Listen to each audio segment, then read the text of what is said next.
My name is Blake Harrison, and the night my wife destroyed my reputation, I was wearing a shirt she'd bought me for my birthday. The dinner party was supposed to be casual. Just Claire's work friends, some wine, some laughs. I sat at the end of the table while conversations flowed around me. I'd built a decent career in tech consulting, nothing flashy but steady. We'd been married 3 years, and I thought we were happy. Then Claire raised her glass, and the room went quiet. Honestly, everyone, she said with a smile that didn't reach her eyes, he's completely broke. I've been supporting us for months. Laughter erupted around the table. Glasses clinked. Someone made a joke about gold diggers, but in reverse.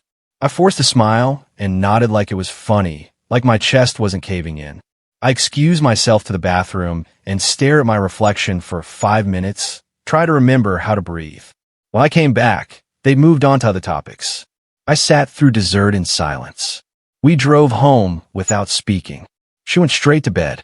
I opened my laptop and checked our joint account, the one we'd built together over 3 years. The balance read $0. Every dollar I'd earned, every cent I'd saved before we got married gone. She drained it completely. I sat there until sunrise, staring at that zero, understanding finally that my marriage was already over. I just hadn't known it yet. I started checking everything the next morning. Every joint credit card, maxed out or closed. Every shared investment account, emptied and transferred. She'd been planning this for months, moving money systematically while I'd been too trusting to notice. My phone buzzed constantly with texts from mutual friends. They'd all heard about the dinner party. Some offered sympathy that felt like pity. Others asked if it was true, if I'd really been living off her money. None of them knew the full story. Claire was gone when I woke up, her closet half empty, her toiletries cleared from the bathroom. A note on the kitchen counter said she was staying with friends for a while. I called her 6 times. She didn't answer. Then I saw the social media posts. Photos of her with Marcus, her ex-boyfriend from college.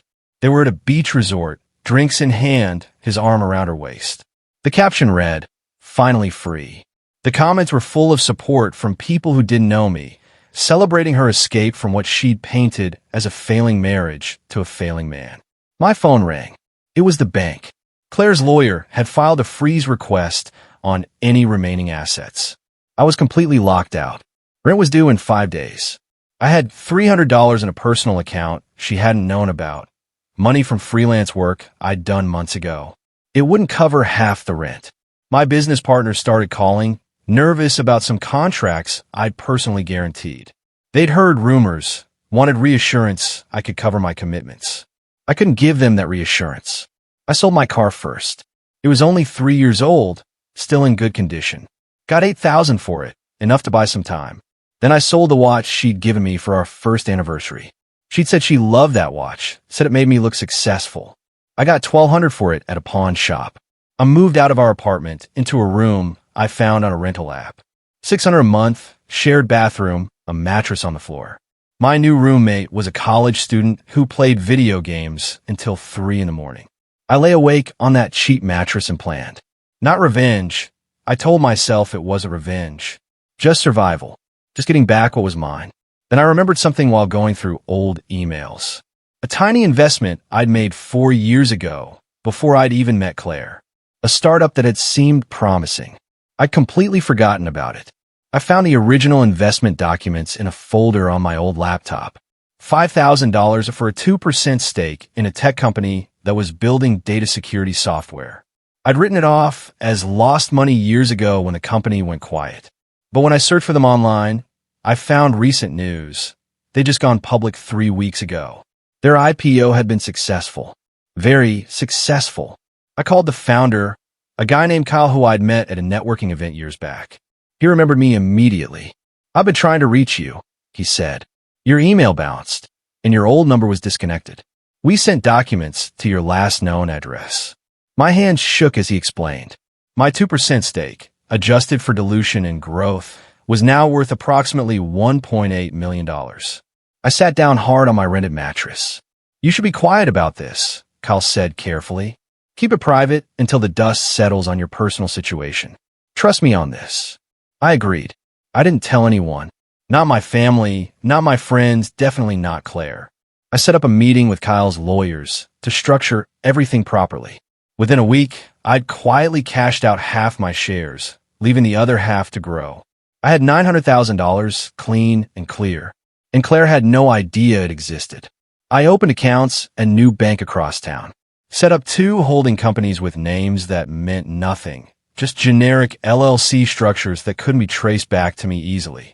I moved to a different city 3 hours away, somewhere Claire had no connections.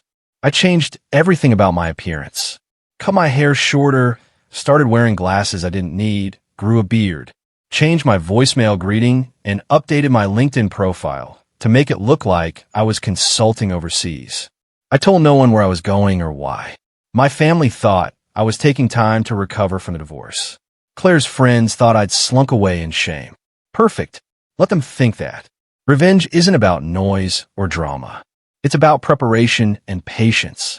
It's about being invisible until the moment you choose to be seen. I rented a small apartment in my new city and spent my days researching. Claire worked for Hartman Media Group, a mid-sized marketing and advertising firm. I studied their structure, their clients, their financial reports. Then I saw the photo. A tabloid gossip site had posted it.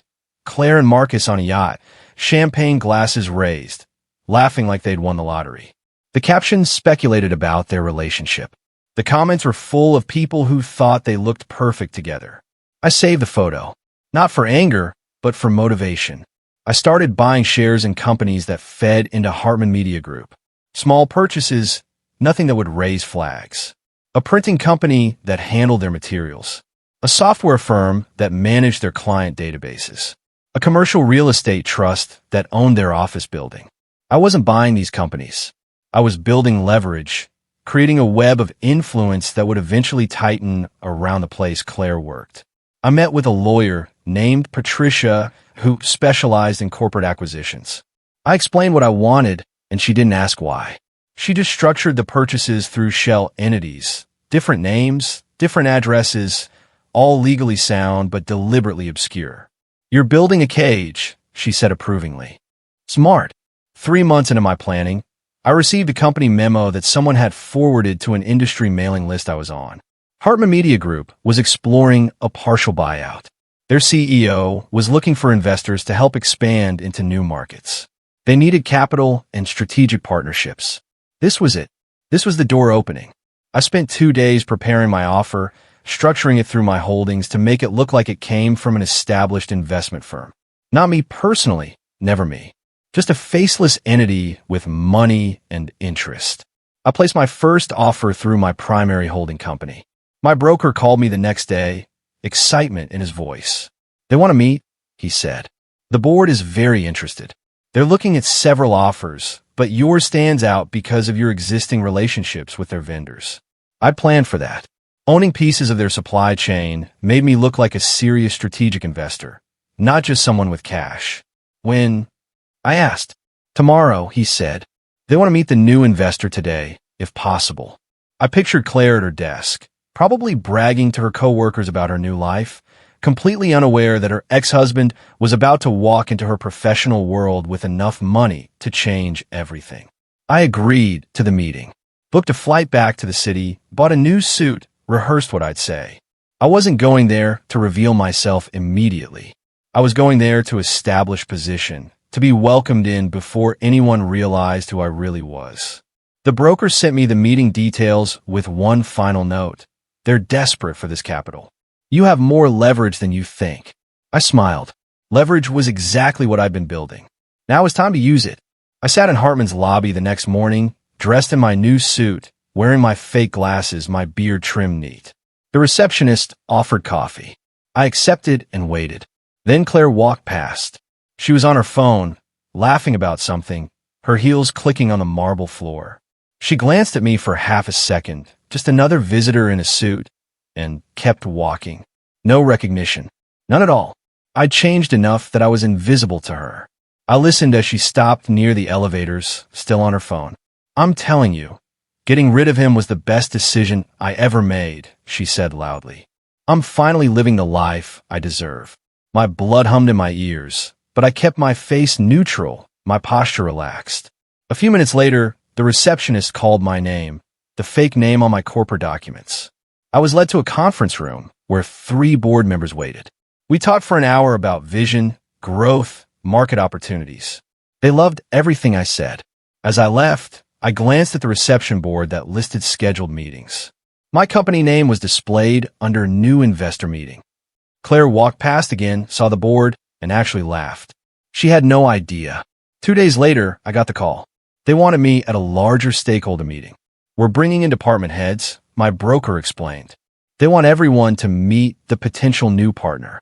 Perfect. I wore a different suit this time, changed my posture slightly, kept my voice calm and professional. The conference room was full. I recognized several faces from Claire's social media, her coworkers, her friend from the company. Then Claire walked in. She sat 3 seats away from me, scrolling through her phone, barely paying attention. The CEO introduced me as a representative of the New Investor Group. I stood and gave a brief presentation about my vision for the company's growth. Claire looked up finally, studying my face. For one heartbeat, I saw confusion flash across her features. She was trying to place me, sensing something familiar but not quite connecting the dots. "Who is this man?" she muttered to the person next to her. No one answered. The meeting continued. I didn't look at her again. I just presented my plans with confidence and clarity, establishing myself as someone important, someone with power. When it ended, she left quickly, her phone already pressed to her ear. I stayed behind, shaking hands, building relationships. I was in now. The hard part was just beginning. I didn't fire Claire. That would have been too obvious, too immediate. Instead, I worked with the CEO to bring in a neutral HR consultant to restructure some departments. Claire's title changed from Senior Marketing Director to Marketing Coordinator. Same department, but with significantly less influence and no direct reports. I watched it happen through reports and memos. Her colleagues noticed. Some of them smirked during meetings. She'd been arrogant before, throwing her weight around because she'd been sleeping with one of the board members, Marcus, who'd gotten himself appointed as a consultant months ago. But now there was a new power structure, and she was on the outside. She stormed out to her car after the restructuring announcement. I watched from a 4th-floor window as she sat in the driver's seat, her head in her hands. My phone buzzed. An email from my lawyer, Patricia. She'd been digging into Marcus's financial dealings as I'd requested. The message was brief. He's been siphoning company funds into a shell corporation. Sending evidence now. I downloaded the files. Bank transfers, fake vendor invoices, payments to a company that didn't exist. Marcus had been stealing from Hartman for at least 8 months. Claire's signature was on dozens of approval forms. This was better than I'd hoped. Not only could I take control of the company, I could expose them both. A former mutual friend, Troy, reached out asking to meet for coffee. He'd been at that terrible dinner party where Claire had humiliated me. "I need to apologize," he said when we sat down. "I believe her lies about you." We all did. But things she's been saying lately don't add up, and I started asking questions. I listened carefully, not revealing anything about my position. Troy told me how Claire had been bragging about Marcus's money, about investments he was making, about how they were going to start their own agency soon. She said you were basically unemployed when you got married. Troy continued. That she'd paid for everything. But I remembered you had that good job before. I remembered you lending me money once. It didn't make sense. I thanked him for the apology and gave him a business card, just my holding company's name and a generic email address. "If you hear anything else," I said carefully, "anything about where she might be keeping important documents, I'd appreciate you letting me know." Troy nodded. 3 days later, he sent me a text. She mentioned a safe deposit box once. Said she kept important documents there. Box 237 at First National Bank downtown. I sent Patricia to investigate legally. We couldn't access the box, but we could subpoena it if we had cause. I was building cause P. Patricia got a court order based on the evidence of Marcus's fraud. Since Claire had been signing off on some of his fake invoices as a department head, she was potentially complicit. The judge agreed we needed to examine any relevant documents. A proxy opened the safe deposit box while Patricia observed. Inside, they found exactly what I'd hoped for. Forged transfer documents, fake deeds to property that didn't exist, and a detailed calendar marking the night Claire had drained our accounts. She'd planned it down to the hour. There were also bank statements showing money transfers to Marcus and emails printed out that discussed their plan. "We'll take everything," one email read. He won't even know what hit him. There was a crumpled cocktail napkin at the bottom of the box with Claire's handwriting. It said, "Make him look pathetic. Public humiliation first, then take the money. He'll be too embarrassed to fight back." I stared at that napkin for a long time. She hadn't just wanted my money. She'd wanted to destroy my dignity, my reputation, my sense of self-worth. Patricia photographed everything. "This is evidence of conspiracy to commit fraud," she said, "and potentially much more. Are you ready to move forward?" I nodded. "Yes, but not yet. I want to control the company first. Then we expose everything at once." Over the next 6 weeks, I increased my stake in Hartman Media Group. Every time shares became available, I bought them through my various holdings. The CEO welcomed the investment. The company needed capital, and I was providing it without demanding immediate returns. By the time I was done, my holding companies controlled 48% of voting shares. Not quite a majority, but enough to have strategic control when combined with a few board members I'd cultivated relationships with. The CEO called a meeting to discuss the company's future. "What do you want?" he asked me directly. "Just to be clear about your vision here." I answered simply, "Stability and profit. I want this company to grow sustainably without corruption or fraud." He seemed satisfied with that answer. Privately, I asked the lawyers to draft a clause that would trigger an automatic external audit if anyone filed an emergency claim or if financial irregularities were reported. The board approved it, thinking it protected them. What it really did was set up a trap. If Claire or Marcus tried anything desperate, they'd trigger an investigation that would expose everything. That evening, Claire posted a photo on social media. She was in an expensive restaurant, Marcus beside her, both of them looking smug and successful. Someone had already tagged a news article in the comments. "Anonymous investor takes controlling stake in Hartman Media Group." I saw her smile falter slightly when she read it. She was starting to sense something was wrong. Rumors began spreading through the company. Employees whispered about the mysterious investor who seemed to act like an owner. Claire was losing control of the narrative she'd built. Her influence was shrinking daily. Then HR implemented new fiscal discipline measures I'd suggested. Every department had to justify expenses. Every vendor had to be verified. Every employee's benefits were audited for proper documentation. Claire's name came up several times for irregularities. Expense reports that didn't match receipts. Vendor payments she'd approved that couldn't be verified. Nothing criminal yet, but enough to warrant a performance review. She was downgraded again, this time to junior marketing associate. Same pay, but with even less authority and a clear message that she was being watched. I was in the parking lot checking my phone when she appeared. She walked straight up to me, her face red with anger. "I know what you're doing," she said. She still didn't recognize me, not completely, but she sensed something. "Who are you really? Why are you targeting me?" I looked at her calmly and said, "You drained my account and told everyone I was nothing. So I bought the company you work for." Her face went white. The recognition finally hit. "No," she whispered. "That's not possible. You were broke. You were nothing. You made me look like nothing," I corrected. "There's a difference." She lunged for her car keys, but her phone rang. She answered it automatically, and I heard panic in the voice on the other end. The board was voting today to ratify my control of the company. She just realized she was completely powerless. Claire started making calls frantically. I watched her pace in the parking lot, her voice rising with each conversation. She called Marcus first. I couldn't hear his response, but her face went from angry to desperate. "You said you had this handled," she shouted. "You said we'd be running this place in 6 months." Whatever he said back made her hang up abruptly. She tried calling board members next, people she thought were allies. Most didn't answer. Those who did were clearly giving her bad news. I went back inside and headed to the boardroom where the final vote was taking place. Patricia was already there with all her documentation. The board members reviewed the terms of my increased control. Essentially, I'd have final approval on all major financial decisions, hiring, and strategic partnerships. "This is very unusual," one board member said.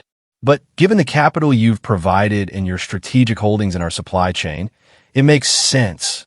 The vote passed, 7 in favor, 2 abstaining, none against. I officially controlled Hartman Media Group. Through the glass wall of the boardroom, I could see Claire standing in the hallway. She was staring at me now, finally seeing me clearly. Her ex-husband, the man she'd publicly humiliated and financially destroyed, now controlled her professional life. Her face drained of all color. She didn't leave. She just stood there, then turned and walked toward the elevator. She pressed the button for the roof access, where employees sometimes went to smoke. I made a mental note to have security check on her. I wasn't trying to drive her to something desperate. I just wanted justice. That night, I sat in my apartment and let myself remember everything clearly. How I'd given Claire everything when we got married. I'd paid off her student loans, $30,000. I'd covered the down payment on our apartment because her credit wasn't good enough. I'd given her access to all my accounts because marriage meant trust, meant partnership. She'd used every bit of that trust as currency in her plan to destroy me. I'd worked 60-hour weeks to build my career while she complained I wasn't around enough. Then when I'd started delegating more, trying to be home for dinner, she'd called me unambitious. I couldn't win. I'd never been able to win because she'd already decided I was the enemy. The memory hardened my resolve. This wasn't just about revenge. This was about showing that actions have consequences, that you can't destroy someone's life without facing justice. My phone buzzed. A voicemail from an unknown number. I almost deleted it, but something made me listen. The voice was female, older, nervous. You don't know the whole story about why Claire left, the message said. She was planning this for over a year. Marcus promised her a partnership in a new business if she could get capital. Your money was always the target. She never loved you. I thought you should know. I'm her aunt, and I'm ashamed of what she's done. I saved the message. It confirmed what I'd suspected, but hearing it from family made it more real, more painful, and more justified. Patricia's investigation uncovered the forged divorce papers Claire had prepared months before she'd left. She'd been planning to file them along with claims that I'd been abusive and controlling, hoping to get a restraining order that would keep me from contesting the financial theft. Marcus had helped her draft everything. There were emails between them plotting out each step. I recorded a phone call with Marcus, legal in my state with one-party consent, where I pretended to be interested in investing in his new business venture. He admitted everything during that call. How he'd helped Claire drain my accounts. How they'd planned to humiliate me publicly so I'd be too ashamed to fight back. How they were siphoning money from Hartman to fund their own competing agency. I sent all the evidence to the company's legal counsel with a formal demand. Conduct a full review of Marcus's finances and employment, or I'd be forced to take legal action that would expose Hartman's vulnerability to fraud. The legal team had no choice. They launched an investigation. 2 days later, Claire showed up at HR with her own lawyer, claiming I was stalking her and harassing her at work. He's dangerous, she told them. He's obsessed with me. This whole investment thing is just a way to control my life. The HR director listened patiently, then asked if she had any evidence of harassment. She didn't, because I'd never contacted her directly, never threatened her, never done anything except exercise my legal rights as an investor. Her complaint was dismissed.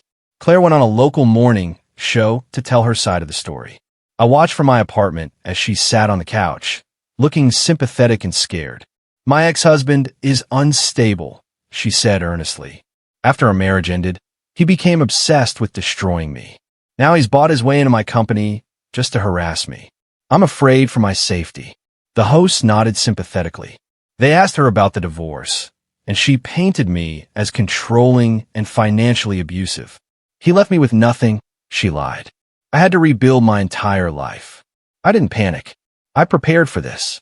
Within an hour of the segment airing, Patricia sent a package to the show's producer. Inside, bank statements showing the account drains, the recorded call with Marcus, copies of the forged documents from the safe deposit box, and a voicemail from Claire's aunt. The producer went silent for about 3 hours. Then the show sent out a statement saying they were reviewing new information. That evening, They brought Claire back. Live television this time. The host tone was different now. "We've received some documentation that contradicts your earlier statements," the host said carefully. "Bank records showing significant transfers from joint accounts to your personal accounts. Can you explain these?" Claire's face went pale. She stumbled through an answer about paying bills, but the host pressed harder. "These transfers total over $200,000, all within a 3-week period. That seems unusual for regular bills." Claire stood up and walked off the set. The clip went viral within hours. The board called an emergency meeting. Every member was present, along with legal counsel and the company's financial advisors. I stood and spoke calmly. "I want to protect this company and its employees," I said. "I'm proposing clear governance rules, external audits every quarter, and protections for whistleblowers who report financial irregularities." It wasn't just about Claire anymore. It was about making sure this company had integrity. The board voted unanimously to accept my proposals. My control was officially ratified. I was now the primary decision-maker for Hartman Media Group.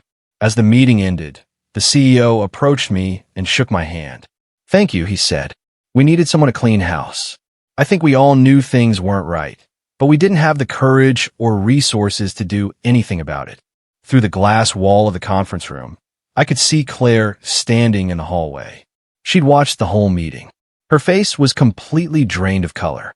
Other employees walked past her without speaking. She'd lost everything: her authority, her reputation, her future at this company. She turned and walked toward the elevator. But instead of going down, she pressed the button for the roof again. This time I followed. Not to confront her, just to make sure she didn't do anything irreversible. When I reached the roof, she was standing by the ledge, not dangerously close, just staring out at the city. She heard me approach and turned. "You won," she said quietly. "Are you happy now?" Claire was desperate now. I heard through office gossip that she'd been calling Marcus constantly, but he wasn't answering. His creditors were circling.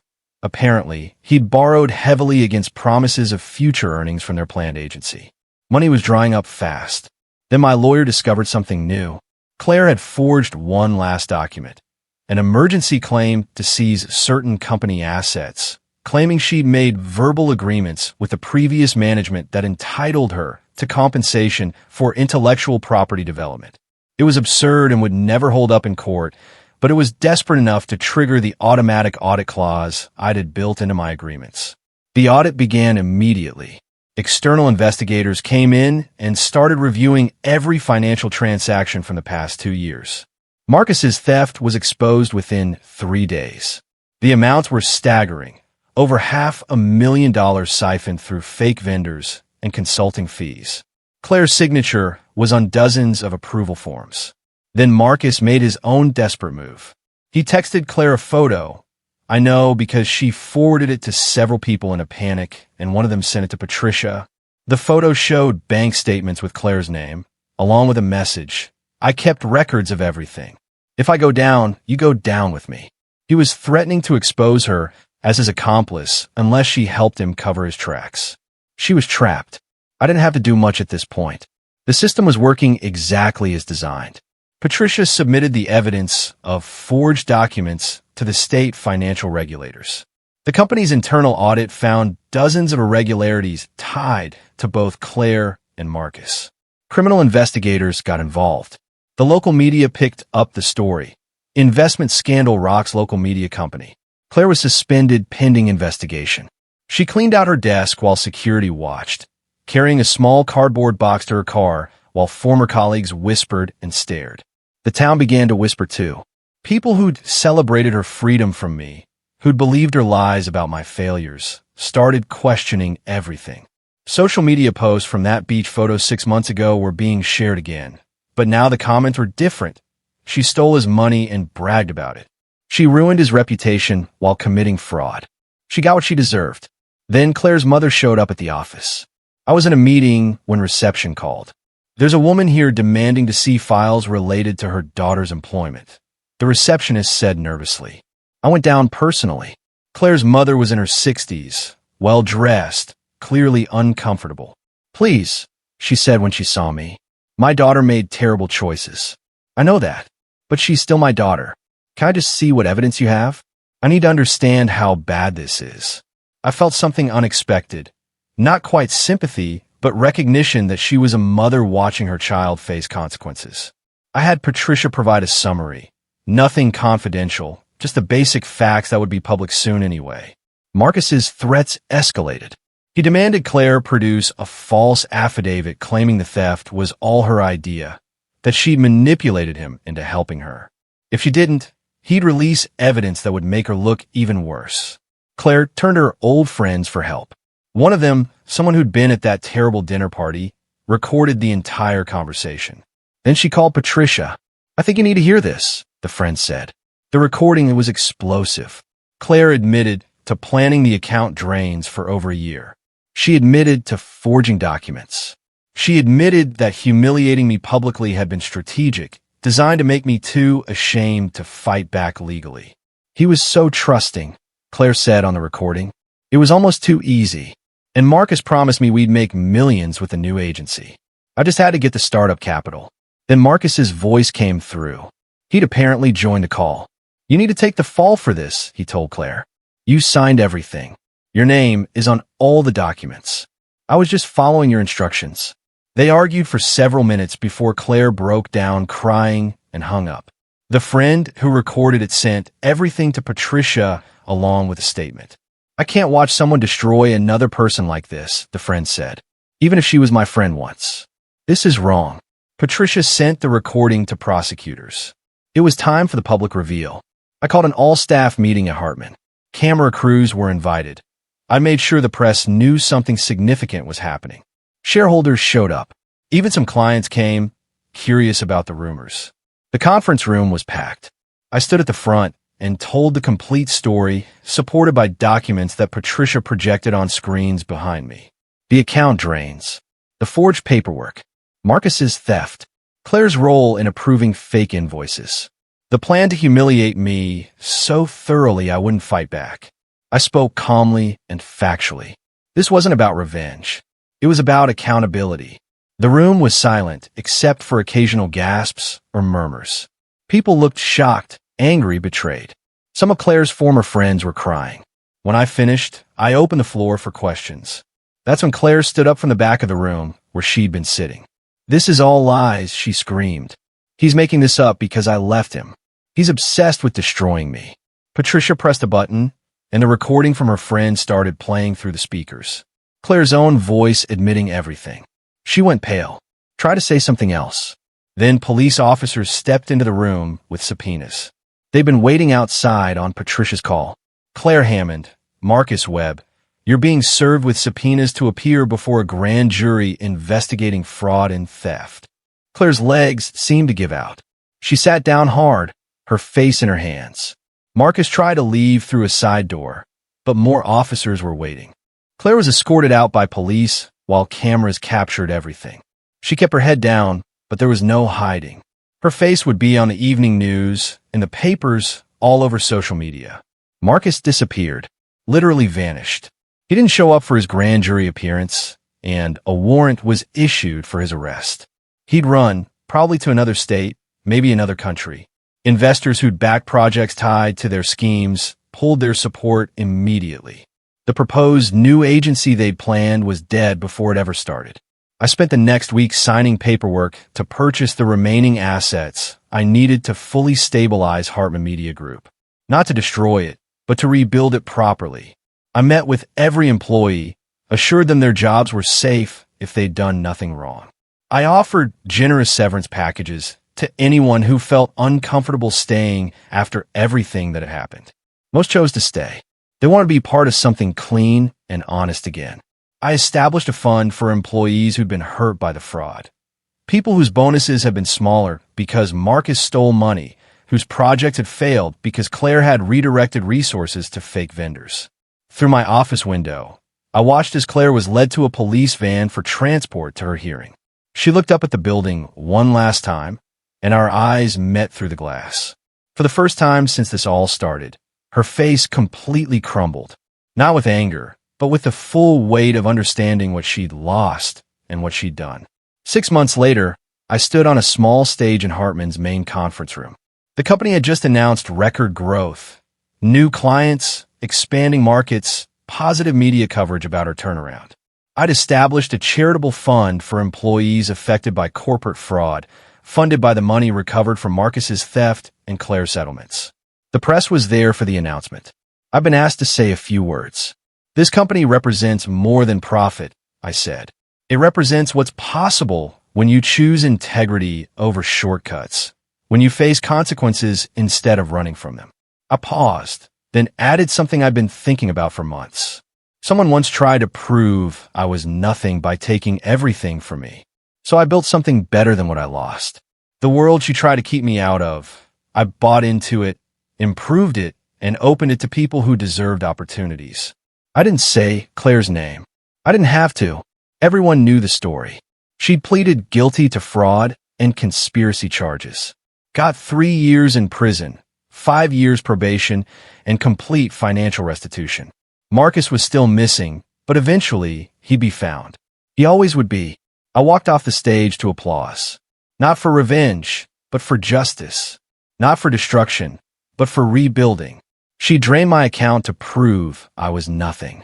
So I bought the world she worked in. She regrets it now, quietly, from a prison cell where she has plenty of time to think about choices and consequences. And I keep the silence loudly, letting my success speak louder than her lies ever did.